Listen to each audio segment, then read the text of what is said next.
Hello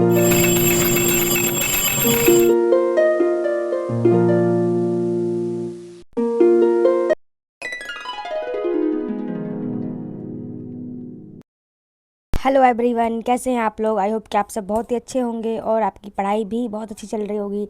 तो आज दिन की शुरुआत सबसे पहले मैंने की है फ़िज़िक्स के कुछ न्यूमेरिकल सॉल्व करने से, क्योंकि आप सबको पता है कि फ़िज़िक्स में अभी पीएससी न्यूमेरिकल भी पूछ रही है, तो उसे हम छोड़ के बिल्कुल चल नहीं सकते हैं। और जिस न्यूमेरिकल के कॉन्सेप्ट में मुझे थोड़ा बहुत वैसे लग रहा था कि हाँ ये ऐसे कैसे हो गया, तो मैं वो गूगल से और यूट्यूब से सर्च करके उस एक मतलब पर्टिकुलर टॉपिक को समझ ले रही थी, ताकि मुझे न्यूमेरिकल सॉल्व करने में बहुत आसानी हो जाए और जब एग्ज़ाम में आए तो बिल्कुल मेरे से गलत ना हो। और उसके बाद फिर से मैंने फिजिक्स के एक क्लास करना स्टार्ट करी है, इलेक्ट्रिसिटी, क्योंकि इलेक्ट्रिसिटी चैप्टर जो है मुझे बिल्कुल पसंद नहीं है। आई डोंट नो व्हाई, और मेरा इंटरेस्ट भी नहीं बनता बिल्कुल पढ़ने का, बट पढ़ना तो पड़ेगा ही, क्योंकि वो भी ऐसा बड़ा टॉपिक है और इम्पॉर्टेंट टॉपिक है जिससे क्वेश्चंस आते ही आते हैं।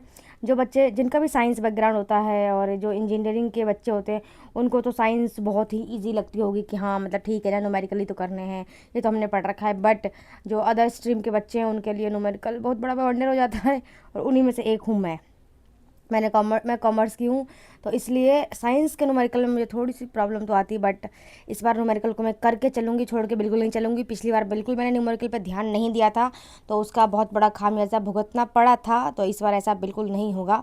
और उसके बाद फिर मैंने फ़िज़िक्स का ही पीवाई, जो टॉपिक मैंने फ़िज़िक्स के कंप्लीट कर लिए हैं, मैं उसका पीवाईक्यू इस बुक से लगा रही हूँ, क्योंकि अब मतलब मैंने सोचा सिर्फ यही एक पीवाईक्यू की बुक करूँगी, और ये बहुत बड़ी बुक है भाई साहब, मतलब 50 कह रही हूँ, 500 पेजेस है इसमें, इसको करने में ही हालत ख़राब हो जाएगी। और मैं चाहती हूँ जल्दी जल्दी से मैं 2 बार तो एटलीस्ट इस बुक को कर ही लूँ। अभी तो मैं फ़िज़िक्स ही कर रही हूँ, फ़िज़िक्स के बाद मैं हिस्ट्री करूँगी, और हिस्ट्री के बाद फिर मैं पॉलिटी और अदर सब्जेक्ट करूँगी, ऐसा मैंने सोचा है, ये मेरी प्लानिंग है करने की।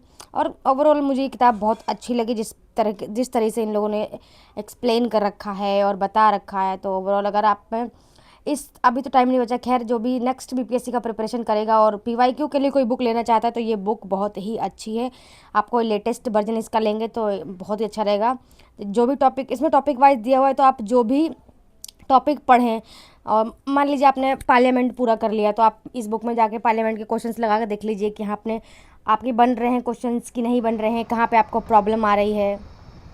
हेलो, सब जा रहे हैं हम चाय पीने के लिए, क्योंकि चाय पीना बहुत इम्पॉर्टेंट है और उसको छोड़ा जा नहीं सकता है, समझ में आई ना। और कुछ भी हो जाए, चाय नहीं छूटनी चाहिए एनी हाउ, तो चाय नहीं छूट रही फ़िलहाल, छूटेगी भी नहीं, आई डोंट थिंक कि मेरे से छूटेगा। और उसके बाद फिर मैंने जो फिज़िक्स का लेक्चर किया था इलेक्ट्रिसिटी का, बुक से मतलब लेक्चर से, वो मैं अब मेरे पास ये संस्कृत आईएएस का प्रिंटेड नोट्स है, तो मैंने वहीं से करना स्टार्ट किया है। और जो सर ने लेक्चर लिए थे और नोट्स लिखवाए थे, और जो उसमें नहीं था बट मुझे इस बुक में मिला, तो मैंने दोनों को ऐसे कंबाइन कर दिया। और फिर उसके बाद फिर यहाँ पर मेरी हिस्ट्री की क्लास हो रही है, क्योंकि हिस्ट्री का जो सबसे लास्ट होता है ना, जब हमें आज़ादी मिलती है, तो उस टॉपिक में मुझे थोड़ा सा कन्फ्यूज़न आया था, तो मैंने सोचा क्लास करके क्लियर कर लिया जाए उस कन्फ्यूज़न को। क्योंकि अगर एग्ज़ाम में आ गया और आप इसी कन्फ्यूज़न में रहें, तो आपका 1 नंबर तो भगवान भरोसे चला गया, मतलब तो वो बिल्कुल भी नहीं करना है। और फिर यहाँ पे भी मैं भी फ़िलहाल हिस्ट्री का ही क्लास कर रही हूँ, वो भी बिहार स्पेशल, क्योंकि बिहार मैं टेस्ट दे के आ रही हूँ ना, तो बिहार स्पेशल क्वेश्चंस गलत हो जा रहे हैं।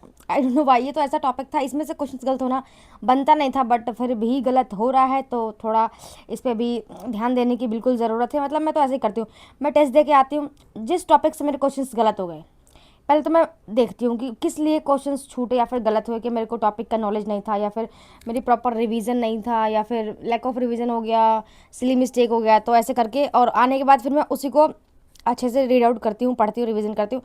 क्योंकि जो टॉपिक आ रहे हैं बार बार टेस्ट में, कम से कम वो टॉपिक तो आपका क्लियर हो जाए ना। जैसे अगर आपका लाइट से कोई क्वेश्चन गलत हो गया, तो आप आइए लाइट को दोबारा अच्छे से पढ़िए, पढ़ने में टाइम देना है, और उसके बाद फिर भी पीवाई क्यू सॉल्व करना है, या फिर अदर जो भी आपके पास क्वेश्चन हैं टेस्ट के, तो वो सॉल्व करके देखिए। और जो ऐसा लग रहा है कि जो टेस्ट में क्वेश्चन हैं और आपके नोट्स में नहीं है, तो उसे कैसे भी ढूंढ ढांड के गूगल करके चैट जीपीटी करके अपने नोट्स में ऐड कर लीजिए।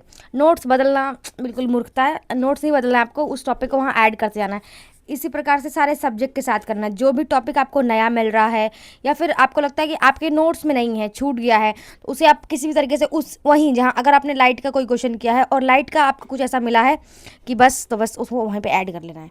अब ये नेक्स्ट डे का है, क्योंकि उस दिन बहुत ही कुछ मैंने रिकॉर्ड किया था, तो मैं बिल्कुल ऐसा मतलब थोड़ा सा छोटा ब्लॉग बन रहा था, मैं क्या छोटा डालूँ, इसलिए मैंने दूसरे दिन का भी ऐसे कंबाइन करके डाल दिया है।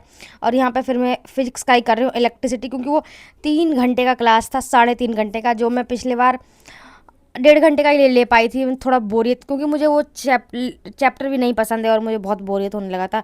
और यहाँ पे फिर मैं पॉलिटी करना स्टार्ट करी हूँ, क्योंकि अभी मैं शुरू से मुझे पॉलिटी का दोबारा रिवीजन करना है। और बस आज मैंने इतनी पढ़ के बस की और फिर मैं बंद हो सकती हूँ।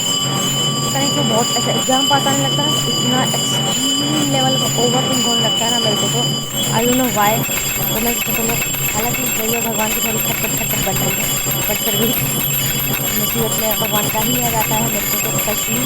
फिर मैं थोड़ी देर के लिए मंदिर चली गई, वहाँ पे शाम हो गई थी, शाम को आरती हो रही थी, तो मुझे ऐसा ओवरऑल बहुत अच्छा लगा आने के बाद। तो आज के ब्लॉग में इतना ही था गाइज़।